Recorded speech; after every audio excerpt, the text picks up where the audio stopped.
Hello guys, welcome to another video of Nerd Detectives channel. Today we're going to find out if i5 4690 is still any good for latest gaming.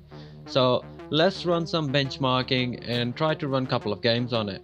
As you guys can see, this is very old office PC and I have been using it for my Plex media server with lots of external drives. This is Dell Optiplex 9020 and I never really needed a dedicated storage server for Plex Media Server because I don't really care about losing any of the data because I have seen all the movies already. I will fast forward and quickly show you all the possibilities of running into issues and how we can overcome them. So let's open it up this machine and I'll show you what it looks like inside, because I haven't really changed it since I've got this machine, so nothing has been changed. The power supply is same and the drives were installed and the 8 gigs RAM by default came with it, and there is a AMD Radeon 7100 GPU there. So let's get all the hard drives out, and we might need to get the motherboard out as well, because what I'm going to be using is RTX 2080 Ti, and this power supply is definitely not enough because it can maximum provide 290 watts max. So what we need to do is we're gonna use an external power supply from my other gaming rig, and let's try to do this.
After taking all the useless stuff out of this media server, I decided not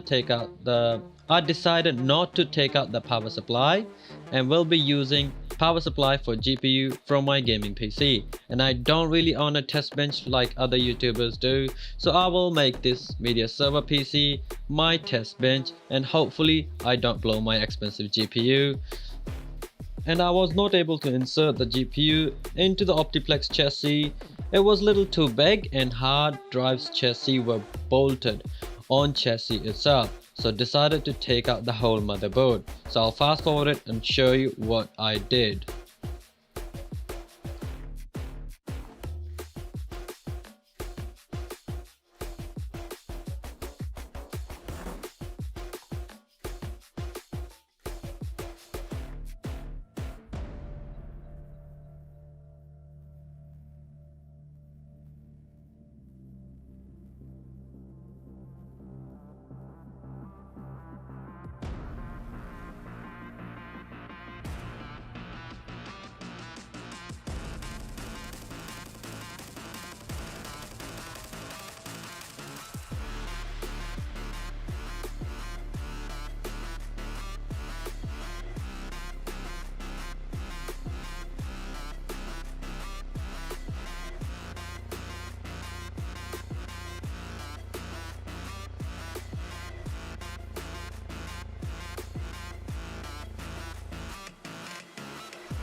So as I expected, I did run into some issues while booting up this machine, but after a few changes in settings, and I also needed to insert one of the hard drives along with the SSD because I wasn't able to boot this up, and I figured it out that UEFI settings were stored on normal hard drive instead of SSD where my actual Windows 10s were installed. But anyways, we were able to boot it in, and let's install some games and run some benchmarking. And I was able to install PUBG, one of the most played game, and also Call of Duty Modern Warfare. So sorry guys, I was not able to use screen recorder because it would have used the CPU, and I wanted to make sure nothing is using the CPU in the background other than this game. And we are getting really good frames despite the fact that this CPU is very old, and the lowest I have seen 73 FPS. The CPU has passed on ultra settings at 1080p for this game. I was recording this with one hand and playing game at the same time with other hand. That's why I'm running into walls here, but let's go out in open ground and really stress the CPU to see what's the lowest FPS we can get. But I didn't really dip down below 73 FPS. As you guys already would have noticed that our bottleneck here is our CPU for our GPU, but still for the CPU it's not bad. You guys can buy the CPU for almost $70 US, which is really good price for this kind of performance for the high-end games.